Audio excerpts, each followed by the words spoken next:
ಪ್ರಮಥರನ್ನು, ಪ್ರಪಂಚದ ಎಲ್ಲ ದಾರ್ಶನಿಕ ಸಂತ ಮಹಾಂತರನ್ನು, ಈ ನೆಲದ ಯೋಗ ಪುಂಗವರಾಗಿರ್ತಕ್ಕಂಥ ಚನ್ನವೀರ ಶಿವಯೋಗಿಗಳನ್ನು, ಸದ್ಯದ ಈ ಮಠದ ಪೀಠಾಧ್ಯಕ್ಷರಾದ ಹಾಲವರ್ತಿಯ ಪರಮ ಪೂಜ್ಯ ಮನ್ನಿರಂಜನ ಪ್ರಣವ ಸ್ವರೂಪ ಚನ್ನವೀರ ಶಿವಯೋಗಿಗಳವರಲ್ಲಿಯೂ ಕೂಡ ಈ ಕಾರ್ಯಕ್ರಮದ ವೇದಿಕೆಯ ಮೇಲೆ ಉಪಸ್ಥಿತರಿರುವಂಥ ಇಟಗಿಯ ಪೂಜ್ಯರಲ್ಲಿಯೂ ಕೂಡ ಭಕ್ತಿಯ ಅನಂತ ಶರಣಾರ್ಥಿಗಳನ್ನು ಸಲ್ಲಿಸಿ, ಈ ವೇದಿಕೆ ಮೇಲೆ ಈ ಬೆಳದಿಂಗಳ ಸಾಹಿತ್ಯ ಸಮ್ಮೇಳನದ 11ನೇ ಅಖಿಲ ಭಾರತ ಸಮ್ಮೇಳನದ ಈ ತಿಂಗಳಲ್ಲಿ ಸರ್ವಾಧ್ಯಕ್ಷತೆಯನ್ನು ವಹಿಸಿರುವಂಥ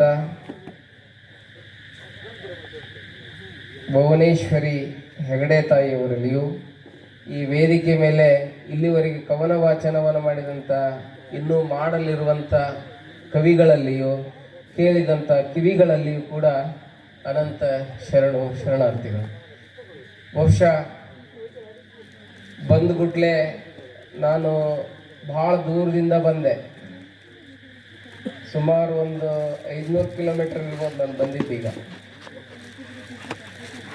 ಬಂದುಗುಟ್ಲೆ ಏನೇನು ನಡೆದಿದೆ ಅಂತ ಗೊತ್ತಿರಲಿಲ್ಲ. ನಾನು ಬಂದುಗುಟ್ಲೆ ನನ್ನ ಕಡೆಯಿಂದ ಒಂದು ಪುಸ್ತಕವನ್ನು ಬಿಡುಗಡೆ ಮಾಡಿಸಿದ್ರು.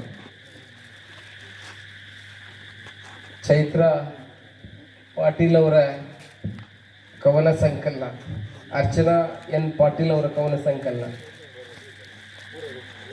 ಈ ಜಗತ್ತಿನಾಗ 2 ಥರದ ಪುಸ್ತಕ ಅದಾವಲ್ಲ.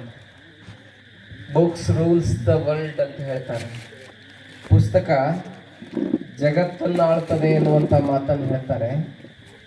ಹಾಗೆ ಬಹುಶಃ 2 ಥರದ ಪುಸ್ತಕ. ಯಾವ 2 ಥರದ ಪುಸ್ತಕ ಅಂತ ಕೇಳಿದ್ರೆ, ಒಂದು ಕೈ ತೊಳ್ಕೊಂಡು ಮುಟ್ಟುವಂಥ ಪುಸ್ತಕ, ಮುಟ್ಟಿದ ಮೇಲೆ ಕೈ ತೊಳ್ಕೊಳ್ಳುವಂಥದ್ದು ಮತ್ತೊಂದು ಪುಸ್ತಕ. 2 ಥರದ ಪುಸ್ತಕದವು. ಬಹುಶಃ ಇವತ್ತು ವೇದಿಕೆ ಮೇಲೆ ಇನ್ನೂ ಭಾಳ ಪುಸ್ತಕಗಳು ಬಿಡುಗಡೆ ಆಗಿರಬೇಕು ಅಂತ ಹೇಳಿ ಅನ್ನಿಸ್ತದೆ ನನಗೆ. ಆ ಪುಸ್ತಕಗಳು ಎಂಥವು ಅಂತ ಕೇಳಿದರೆ, ಕೈ ತೊಳ್ಕೊಂಡು ಮುಟ್ಟಿ ತಲೆ ಮೇಲೆ ಇಟ್ಕೊಳ್ಳುವಂಥ ಪುಸ್ತಕಗಳು ಬಿಡುಗಡೆ ಆಗ್ಯಾವು ಅಂತ ಹೇಳಿ ನಾನು ತಿಳ್ಕೊಂಡಿದ್ದೇನೆ. ಬಹುಶಃ ಇಲ್ಲಿವರೆಗೆ ಕವಿಗಳು ಬಹಳ ಸುಂದರವಾಗಿ ಕವನ ವಾಚನವನ್ನು ಮಾಡಿದರು. ಇನ್ನೂ ಮಾಡೋರು ಅದಾರ. ಎಷ್ಟು ಅದ್ಭುತವಾಗಿ ಮಾಡಿದರು. ಸಾಹಿತ್ಯ ಅನ್ನುವಂಥದ್ದಿದೆ ಇಲ್ಲ, ಕವಿಯ ದೃಷ್ಟಿ ಬೇರೆ. ರವಿ ಕಾಣದ್ದನ್ನು ಕವಿ ಕಾಣ್ತಾನೆ ಅಂತ ಹೇಳ್ತಾರೆ. ಕವಿ ಅಂತಾರೆ ನೋಡ್ರಿ. ಕವಿ ಅಂದ್ರೆ ಅದರ ಅರ್ಥನೇ ಏನು ಅಂತ ಕೇಳಿದ್ರೆ, ಕೇಳಿದವರ ಮನಸ್ಸನ್ನು ಕವಿಯುವಂಥದ್ದು. To cover ಕವಿಯವ. ಬೆಂದ್ರ ಮಾತ್ರ ಬೇಂದ್ರೆ ಆಗ್ತಾನಂತ ಕವಿ. ಬೇಯದೆ ಬೇಂದ್ರೆ ಆಗ್ಲಿಕ್ಕೆ ಸಾಧ್ಯ ಇಲ್ಲ.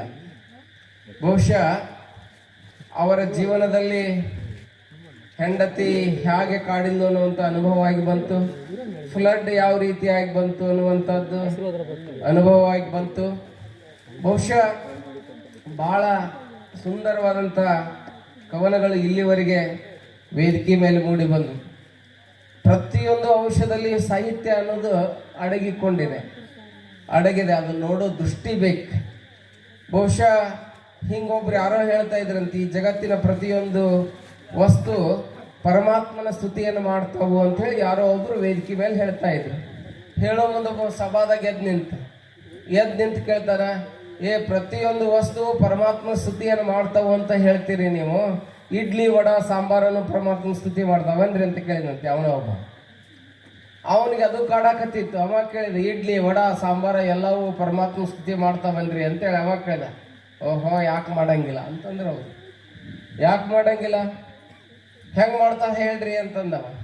ಅವ ಹೇಳಿದ, ಕವಿ ಹೇಳಿದ, ಹೇ ಸಾಂಬ ಶಿವರುದ್ರ, ನೀ ಎಲ್ಲೆಲ್ಲಿ ಇರುವಡೆ ನಾ ಕಾಲನ್ನು ಎಲ್ಲಿ ಇಡ್ಲಿ ಅಂತೇಳಿ ಎಲ್ಲೇ ನಿಂತಲ್ಲಿ ಒಂದು ಪದ್ಯ ಕಟ್ಟಿಬಿಟ್ಟು ನಾನು. ಅಂದ್ರೆ ಅರ್ಥ ಏನು? ಹೇ ಸಾಂಬ ಶಿವರುದ್ರ, ಸಾಂಬ ಶಿವ ರುದ್ರ, ನೀನು ಎಲ್ಲೆಲ್ಲಿ ಇರುವಡೆ ನಾನು ಕಾಲನ್ನು ಎಲ್ಲಿ ಇಡ್ಲಿ.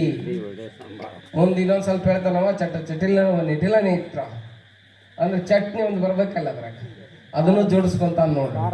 ಯಾಕೆ ಹೇಳ್ತೀನಿ ಅಂತ ಕೇಳಿದ್ರೆ, ನೋಡುವ ದೃಷ್ಟಿಯಂತೆ ಸೃಷ್ಟಿ. ಕವಿ ಹೊಸದೊಂದು ಕಾಣ್ತಾನೆ. ನಾವೆಲ್ಲರೂ ಜೋಗ ಜಲಪಾತಕ್ಕೆ ಹೋಗ್ತೀವಿ.